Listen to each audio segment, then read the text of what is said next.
Happy Friday, everyone. Good morning. It's September 4th. I know the date. I know the day of the year. Sometimes I just get lucky. I know it's Friday. The thing that so many people have talked about in the pandemic. By the way, welcome to Round of the Bases Live. My name is Joel Goldberg. If you're just stumbling upon this the first time, nice to meet you. If you have seen this a few times, this is, I think, episode number 120. And I've talked so many times from back when I started the show and in my walk-in closet about how you lose track of day and date during the pandemic where everything is repeating. I've gotten a little better at that, but adding to the wrinkle is the fact that I'm in a stretch of 17 straight games of or days of baseball. So that's where, like, what's the difference between a Friday and a Tuesday? But it does feel a little bit like a Friday. So I hope it does for you. I hope with this holiday weekend that you get a chance to enjoy some family time, some time with friends, whatever it might be. Hopefully a chance to not work on Labor Day. We'll be working all weekend and on Monday for baseball. That's not a complaint at all. I've done that for years, and it's just another day, but nice to know that people get a chance to hopefully spend some time. We will take Monday off from Rounding the Bases Live and then get right back at it. Have a full slate of guests already set for next week, coming to you from the Kansas City Audiovisual Studios, KCAV. If you've got lighting, video, all those technology type of needs on a much grander scale than this, reach out to them or I can help you do so, KCAV. And of course, big thanks to my friends at Enterprise Bank and Trust, hashtag no stopping you. I was talking to them the other day. It's such a good partnership. They have really encouraged me to delve into the issues that are really plaguing our country right now. Certainly in terms of the pandemic, in terms of racial injustice, and when I started talking about a lot of these issues going on that are so important every single day, Enterprise reached out and said, and they were already a sponsor. They said, "We love what you're doing. Keep on doing it. We have to have these discussions, and we're honored to be a part of it." So that really felt good. I've mentioned that before. A few weeks ago, I was reading an article about a group named G.I.F.T. I should say an organization named G.I.F.T. And G.I.F.T. stands for Generating Income for Tomorrow. And as I was reading it, I thought, wow, this is absolutely remarkable. This is an organization that is making an impact in the community and is set out in a very methodical way to raise that money and then change lives, really. And so I reached out to my buddy Andre Davis, who's been on the show before, from Built, because I think I saw him maybe put it up on LinkedIn or something like that. And that's the way this happens sometimes. And then I looked at an article in the Business Journal in Startland, and I said, "Hey, can you make an intro for me?" And so Andre did that. That's a long way of me bringing in my guest, Brandon Calloway of G.I.F.T. Generating Income for Tomorrow. Brandon, good morning. We have a lot to talk about, but first and foremost, how are things going for you? Things are going pretty good. Thank you for having me. We are hard at work, continuing to raise money and do the work that we do. So yeah, things are going smooth. I put out a quick little post on LinkedIn this morning with the one phrase that you guys use. If 15,000 people gave $10 a month, we could ... And that's what you're doing. So, okay, we'll get to kind of who's being helped, what you've been able to do in a moment. But let's start first. I know with a few guys that had a brilliant idea. Tell me about that idea and how this whole thing got started. Yeah, so it's I think it's kind of funny. It really started with a Facebook post. I'm in a group on Facebook of 15,000 Black business owners in Kansas City. It's called BOBKC. And so it was 15,000 people at the time. And our board president is a guy named Christopher Stewart. And so he had been having some conversations with people about just his frustrations with the impact of redlining on Kansas City today, and just the frustrations of Black business owners not being able to access capital as easily as their non-Black counterparts. And so his point was that there's 15,000 people in this group. If everybody put in $10 a month, we could take that. It's $150,000 a month. We could take that and we can strategically invest it into businesses, into Black-owned businesses in the Black community, and we could build Black-owned grocery stores. We could build all kinds of Black businesses, and we could identify those businesses that are already existing, and help them grow and expand, and really begin to revitalize the area, directly revitalize the area ourselves, instead of waiting on all of the other people, all of the other organizations and entities that are attempting to do it. We can take some more direct action. Uh, and so when I saw his Facebook post, and I reached out to him and I said, "Hey, this sounds like a great idea. Let's do it." Another one of his friends reached out to him and said, "Hey, this sounds like a great idea. Let's do it." And the three of us are, so Christopher Stewart and Cornell Gorman, and myself, we're very action based.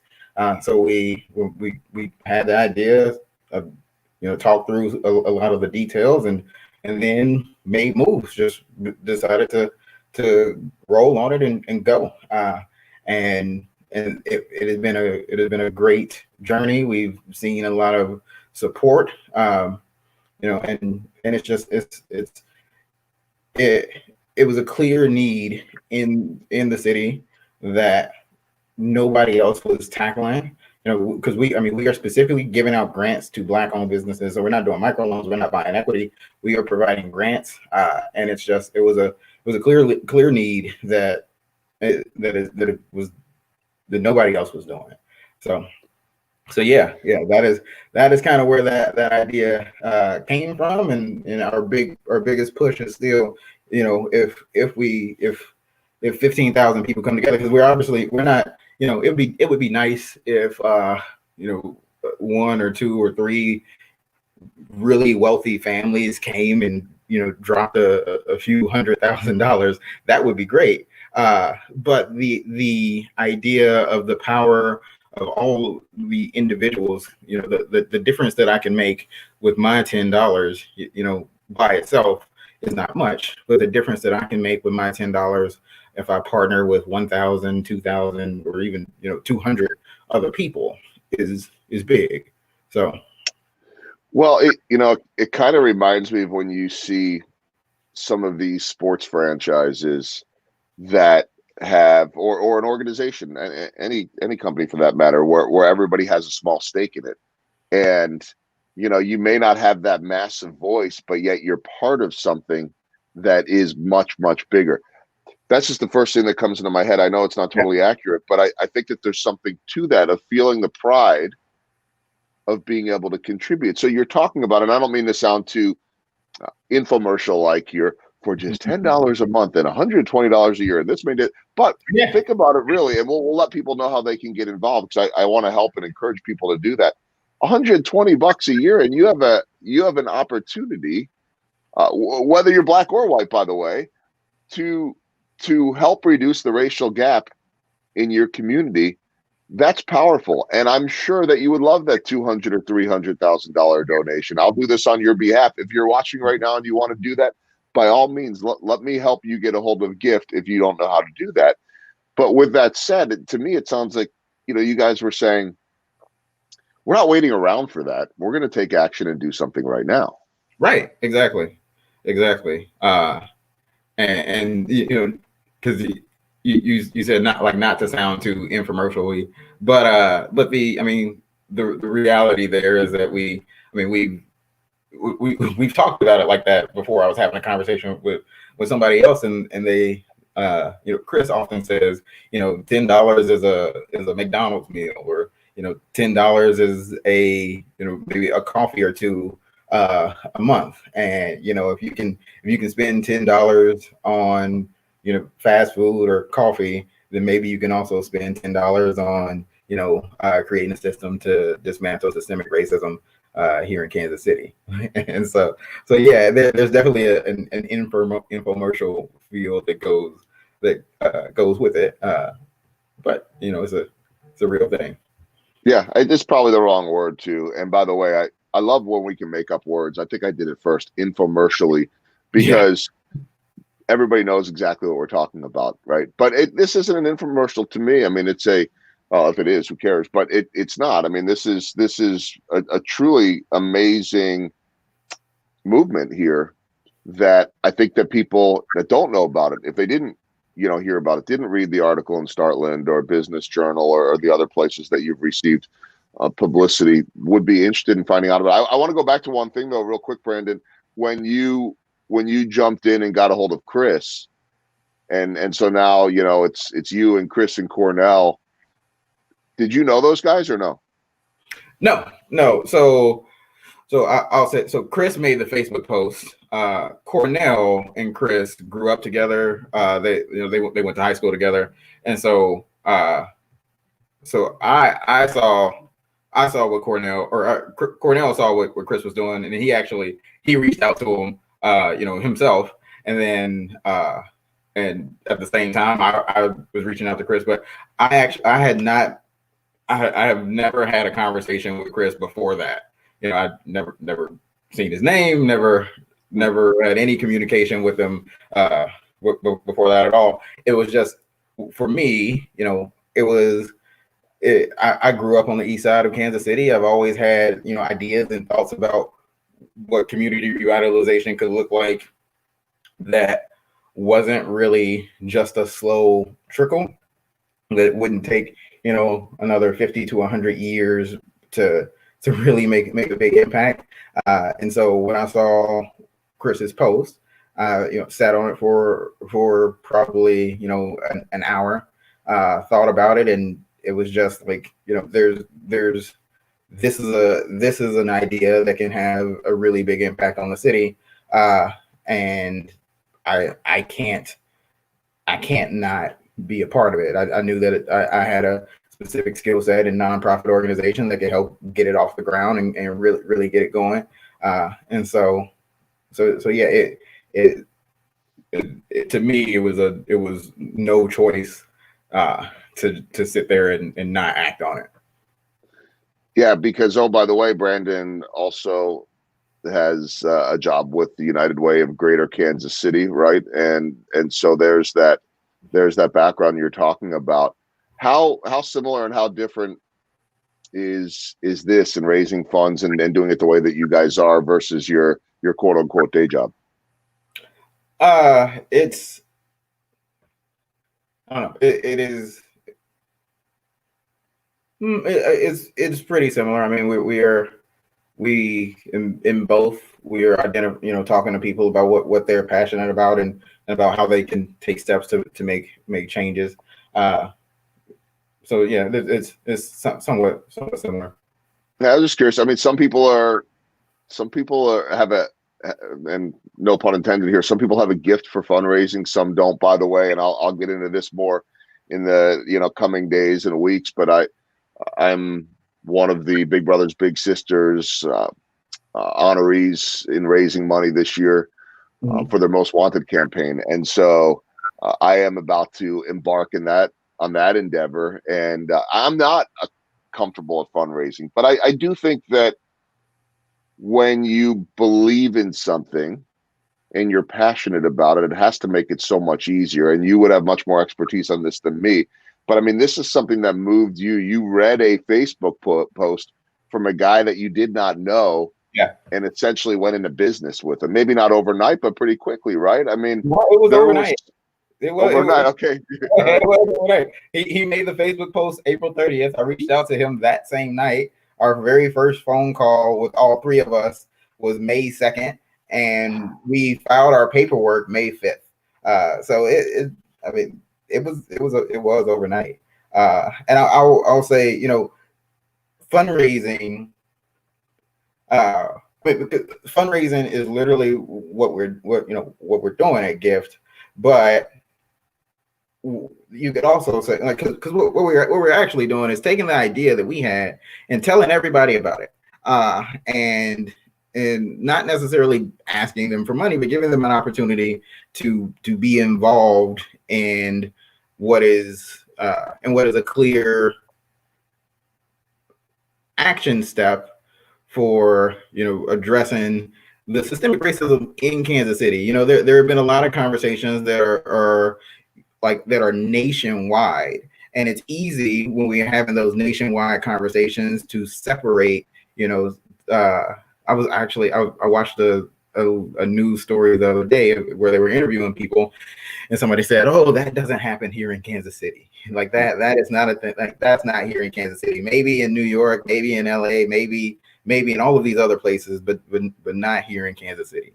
And so, by taking what we're doing and just telling people about it, and giving people actual actions, an action step to at least address economic systemic racism here in the city that they live in, that a lot of people, that many of them have grown up in, and that maybe have not seen, and they not actually felt the systemic racism, that like that. Just providing people that information and opportunity, and saying, "Hey, this is what we're doing." We'd love it if you would be a part of it. We understand if you don't want to be a part of it, and letting that be that. And so it's I don't know. I hesitate to say that I have a special skill for fundraising. I'm just talking to people about what the actual challenge is, what we're actually doing about it, and the people are passionate about getting involved in it. Just like we were. Well, we could debate whether you are or you're not, and I think there's probably equal parts humility there, but also equal parts just a belief in what you guys are doing, right? I mean, to my point, if you believe in what you're doing and can convince others to believe in it, then you become a really good fundraiser, I guess. I don't know. I'm not an expert on that. What I know is that you guys are doing something that's very powerful, that also isn't going to set people back. Like, and I'm not saying everyone can chip in $10 a month either. I don't want to make that generalization, but a lot of people can. And so it doesn't have to be that $1,000, that $10,000, that $100,000 donation that a certain group of people can do. Again, hey, if that can come in, all the better. But you bring all this together, and obviously at a time like this, there's I feel like we bounce back and forth in the news cycle because we can't, I've said this many times, we can't walk and chew gum as a society, and we can't do it as a media for sure. So it's like, wait, can we not cover and put on the forefront the racial injustice and systemic racism and the pandemic at the same time? Like, I think we should be able to, but we can't. So it goes back and forth. And I think that it takes conversations like this and elsewhere to continue to keep this in the forefront, because as I've said over and over again, if racism has a history in this country of 400 years, we're not getting rid of it overnight. It's just like, you can't check a box here. And so I think there's progress. I think that there are a lot of people that, say, for instance, like me, understand systemic racism on a level that we didn't, say, 4 months ago or pre-George Floyd. Mm-hmm. But I'm reminded every day that a lot of people still don't understand it. To what you're saying too, and this is a bit of white fragility, or a lot of it is, well, I'm not a racist, so I mean, we don't have systemic racism. There's systemic racism everywhere, and everything you're talking about in terms of redlining. I mean, I would encourage people to. There are so many resources right now, which is amazing. Watch the documentary 13th, which is not just out, but kind of came back to the forefront. Listen to the podcast 1619. I'm actually wrapping that one up right now. Read the book White Fragility. There are resources for all of us to get better. So that's just my little spiel there. But what's the response been like, Brandon, as you guys set out? And like anything, right? Okay, I hope everyone's going to jump in. This seems reasonable, but you don't know until you know. What was the response like? Yeah, and so I'll answer that, but I want to tie that in kind of a little bit with what you were just talking about. Yeah, the prevalence. The floor is yours. Yeah, the prevalence of systemic racism, and the amount of people that are new to systemic racism. Because a lot of because when people say, "Oh, there's no systemic racism," and I think what they mean is there is no intentional, like there are not people in the system who are intentionally racist, creating racist policies, acting on racist beliefs, and creating racist outcomes. And that's different. Like those are two different things. There's a you can there's it's different to be systemically racist versus being intentionally racist. And when and so one of the things that we have done is just because like the statistic that you put out, in the promo is about, there's 500,000 people in Kansas City. Kansas City has a 16% poverty rate. And then the further statistic after that is that, we look at the six highest populated low income zip codes here in Kansas City. All of them are on the east side of Troost.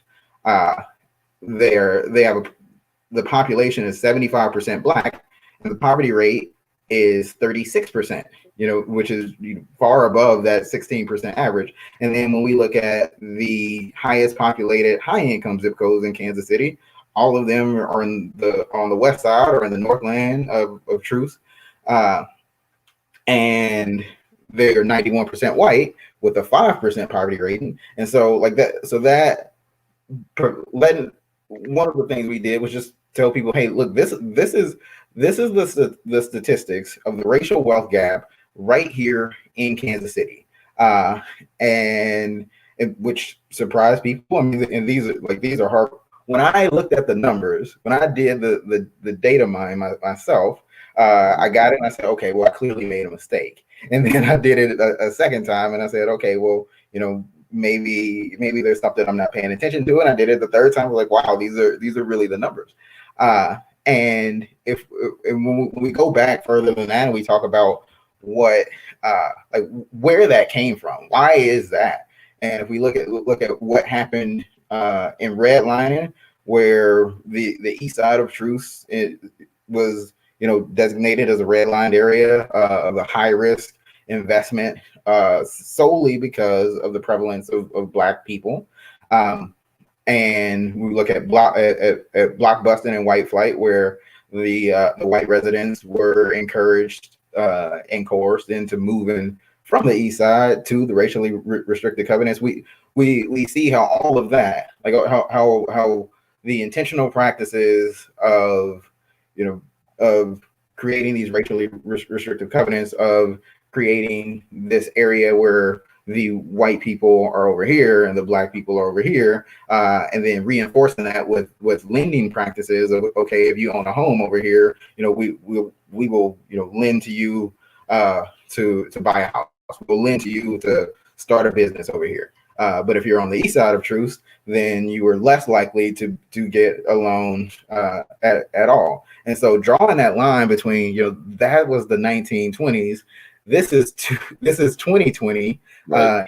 The statistics of the racial wealth gap here in 2020, and that is the cause of it in 1920. And so, because a lot of the times people will say, well, block busting and redlining, that ended in the 1960s, or the 1970s, and that's not a thing anymore. But what we know is that when those discriminatory practices were ended, which you could argue that, and you could reasonably argue that if I opened up a business on Main Street versus opening up a business on Prospect, the bank would likely say that my business if it was the exact same business, if it was a bakery, it would say that bakery on Prospect is more of a high risk area than that bakery on Main Street, and I would be less likely to get that loan. So you could say that, and let's say magically that's not even a thing, but we know it is. But let's say it's not. And when the practices were ended, nothing was specifically done. You can't have a systemically intentional racist policy for decades and decades, and then say, okay, we're done with that. All right, now you guys should just catch up. Like that's without intentionally providing ways to assist in catching up. and that's not logical. And so I say all of that to say that, because I think your question was like, what is the level of support that we received, and when we are able to really lay that out and open up people's eyes to, here is what the historic challenge has been, here is what the current challenge is, and we know that when we invest in Black businesses, uh, specifically in low income areas, so in Kansas City it would be east of Truth, we know that it helps that business grow, gives that business the ability to create jobs for the residents that are there. It, and by increasing the amount of jobs that they are able to create, increases the amount of quality jobs that they're able to create. We increase median income, median household income levels. We are increasing the economic viability of that area, which allows businesses to thrive more, which increases tax revenue for the city, and just creates a cycle of upward mobility for that whole area. And so when we are our goal has been to clearly lay out that, like, that this is the challenge, this is our path of action, these are the outcomes that we know can happen, and people have been really receptive to that. We've gotten a lot of small businesses that will share our social media pages, so sharing our Instagram page, sharing our Facebook page, and that has contributed to more people either making a one-time donation or signing up for their $10 a month. We've also received a little bit of corporate support. Geico was our first corporate donor that that saw what we were doing and were passionate about hopping behind us, and they provided us with a little bit of beginning funding. We just got a grant from Evergy, so we got a $10,000 grant from Evergy, and so we are starting to really, we have a lot of support from, the majority of our support comes from just individuals signing up to donate their $10 a month, and who are really believing in what we're doing, and we are also starting to get some corporate support. So I haven't said this before, but I'll say it here, that so far, within our first 4 months, we have including the $10,000 grant from Evergy, we've gotten $45,000, and with another 20,000 projected to come in because of our monthly signups. And so we are receiving a lot of support from people who are really passionate about us, about making change in racial and economic racial injustice. Yeah, and right here in their community too. And so I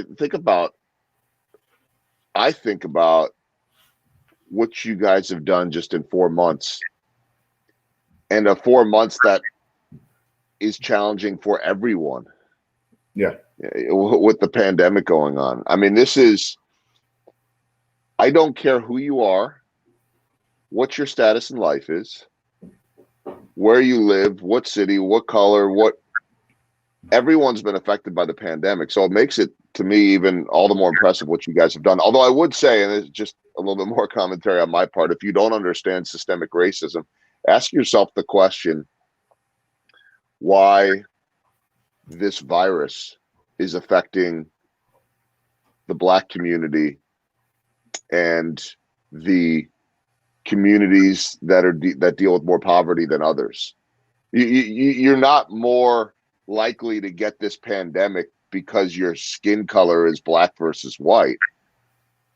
but you may not have access, whether it be healthcare or you have to go to a job. You don't have a company that is going to let you work from home, or you don't have the internet or the infrastructure. I mean, I could go on and on, right? I mean, so that right there is one of the most recent pieces of evidence of systemic racism. Nobody said, well, maybe not nobody, but for the most part, people didn't say, you know what, I'm going to make sure they get the virus over them. No one is intentionally doing that. That's the whole thought between systemic racism, is not having that opportunity and that access. And so just a little tangent off on my part again, trying to hopefully fill people in on how the deck is stacked, how the uphill climb can be so steep. And that's what you guys are helping to level out. Brandon, approximately how many people have done those $10 donations, those $10 monthly donations?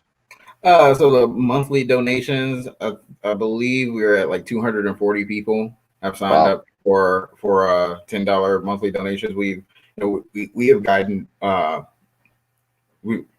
240 people have signed up for monthly donations, and a lot of them are $10, some of them are more, and then we've gotten, I don't know, probably around 300 people that have made one-time donations of various amounts. And so yeah, we're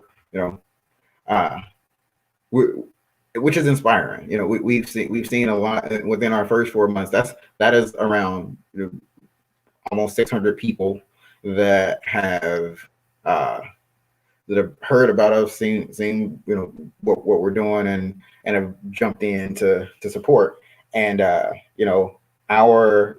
it's inspiring because our original idea, was if 15,000 people, which was the number in that Facebook group, gave $10 a month. And so it's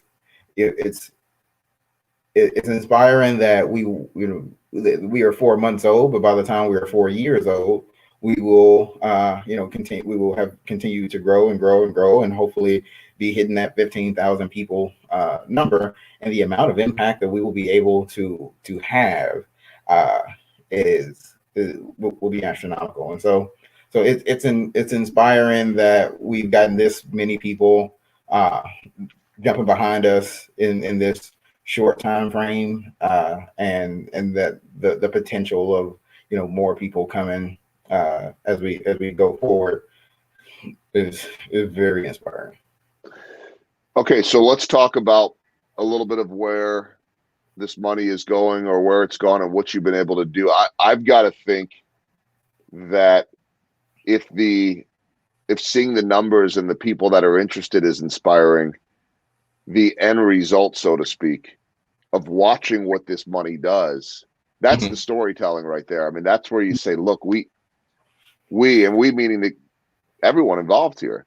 Yeah, not just you three. I know that's the way you've got to feel, that this collective effort just helped out this business, or saved this business, or got this business off on its feet. And then you start multiplying, and you start seeing all of that success and some of that infrastructure, hopefully, to make the world and communities a better place. So do you have some stories to share at this point? I know you've got some stories to share because I've read about them, but the rhetorical question, I guess. But tell me a little bit about where this money has gone so far, or where it's going. Yeah. So I'll talk. I'll back up a little bit about how we decided how the money would be spent. Because obviously the three of us were the first three in there, and we are the drivers of it. But we have a board, and so we have a board of 9 people that really help to set organizational goals, our strategic plan, and what our mission is, and how we execute that. And so in our first month, I personally reached out to as many Black-owned businesses as I could to speak with the owners, and just to talk to them about what are your needs, like what is it that you need, what's your plan for growth, how much money would you need, exactly how would you spend that money, just what are your other needs that maybe aren't financial, and how is how has the the coronavirus and all of the shutdowns affected your business? And so, because what we really didn't want to do, we didn't want to give out a bunch of $3,000 and $5,000 grants if there was not a bunch of $3,000 and $5,000 needs, and we also didn't want to set our grants too high if there were not needs there. So we just reached out to talk to the Black business community, as many of the Black business owners as we could, just to see what their needs were. And so we, based off of that, and based off the stories that we got from them, we settled on providing 10,000, 25,000, and $50,000 grants. And so our goal for this first year is to give out 3 10s, 4 25s, and given that potential fundraising success, hopefully we can end our fiscal year with a $50,000 grant. And so in those conversations, in that outreach, we came across Ruby Jeans. So I mean, I've known about Ruby Jeans for years. Most people have, a lot of people have, and found out the situation that they were in. That was surprising to me. Ruby Jeans is a fairly popular establishment, and so I was not expecting that they had been hit as hard as they had. And so they were bringing in about 10% of their sales for that 4-month period, and were really close. They closed down their downtown location, and their Whole Foods location is still temporarily closed, and they even scaled back their main location on Truce. And so they were in danger of not surviving a second wave, and potentially in danger of not surviving in general. And so by providing them this by being able to provide our first $10,000 grant to them, it would really help pull them out of that hole, help set them up for new avenues of product distribution that can help them grow, and which would really help to preserve the business for at least the pandemic and for the future, which is a win for us, because Ruby Jeans is a staple in the community. If Ruby Jeans closes, then those are jobs lost, in specifically over there on the east side for those east side residents. And so, going back to what we were talking about a little while ago, at that time we had some early fundraising success, and so because of the success that we had, we were in a position to be able to to hear what was going on with Ruby Jeans, and decide that our first grant would be well utilized by going to Ruby Jeans. And so I reached out to him, and I had a conversation with him about it, brought him in to meet with the rest of our 9-person board, so we can talk about some just financial information, and really get down to the nuts and bolts of how the money would help him stay afloat, and so from there we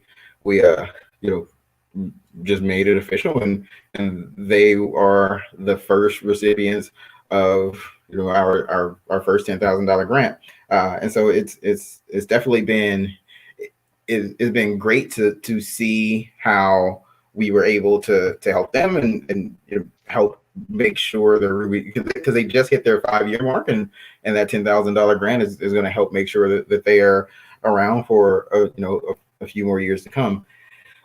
And I have so since that I felt like not only we kind of had to do it. I mean, we recognize the importance of Ruby Jeans in the community.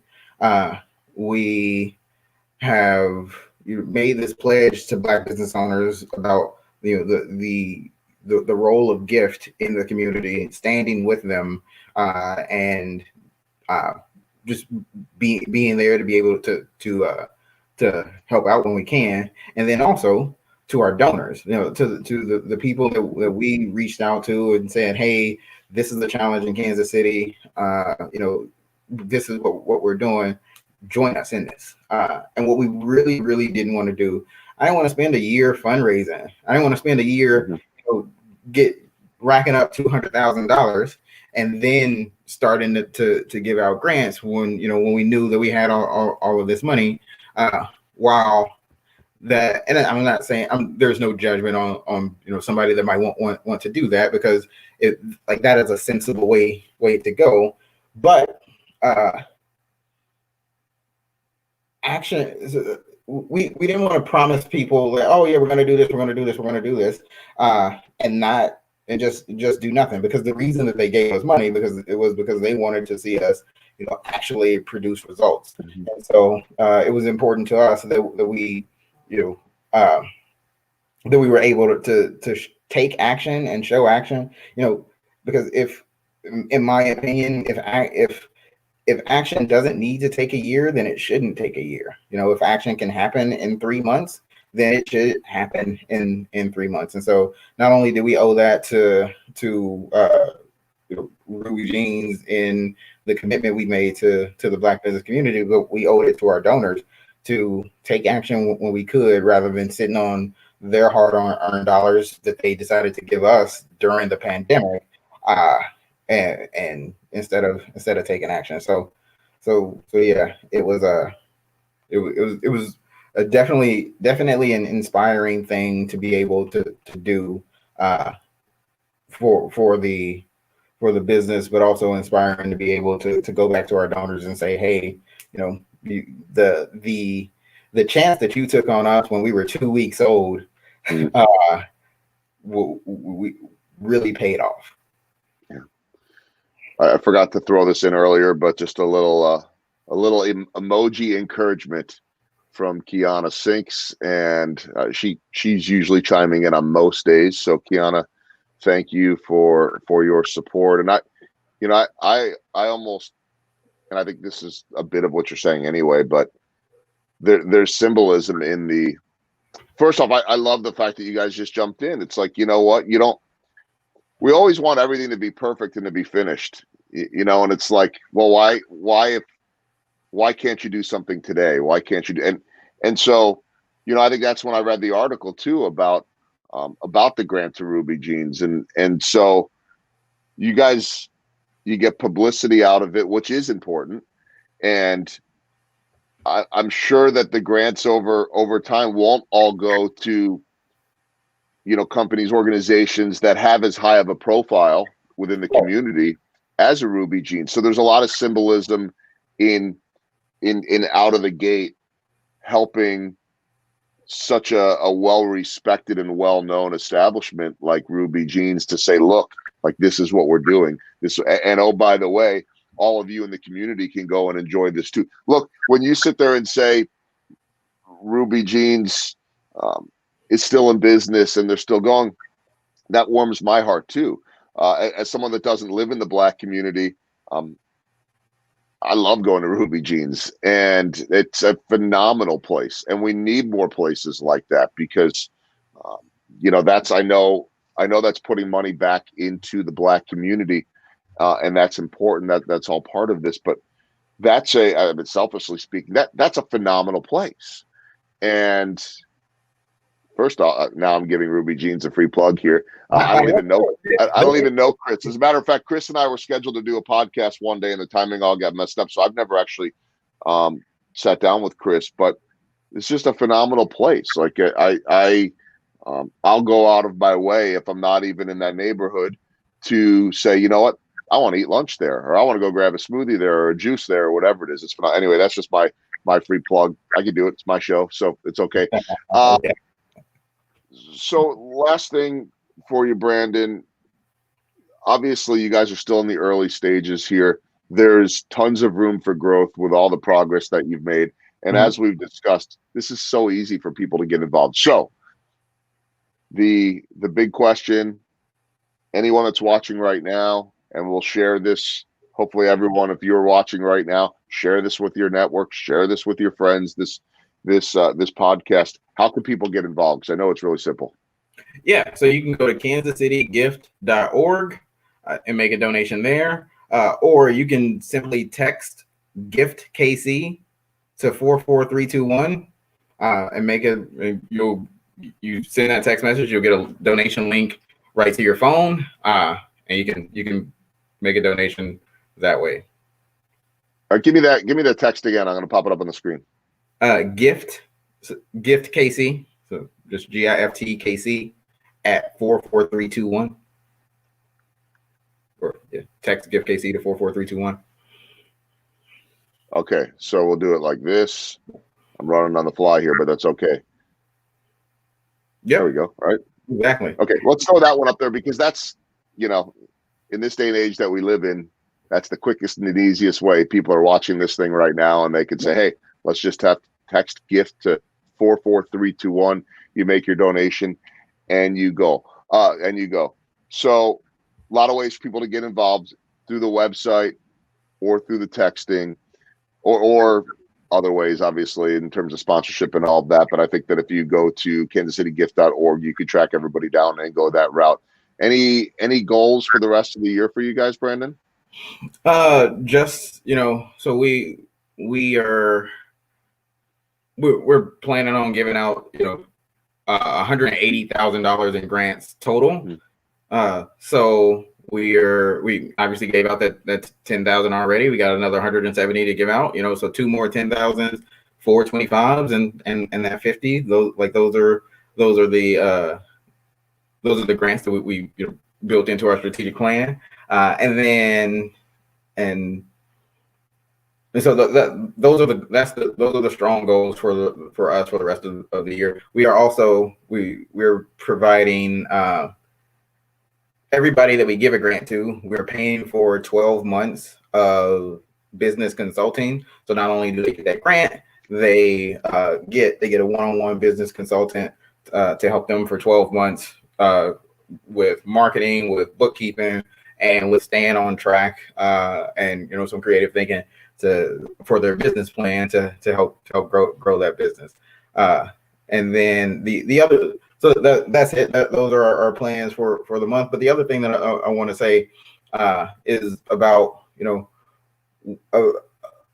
about our need to really jump in and get going. Because you mentioned that there was that a lot of times people want things to be perfect before making moves, and that's not always necessary. But also, it is not, in order for something to be quote unquote perfect, or to be at a point where, because people want to wait until something has a solid, decent plan, have thought through a lot of things before jumping in and moving. And a lot of times people think that takes long. But in our first month, we and because of that outreach to those black business owners, we created our full strategic plan for the organization and revitalized it within that month.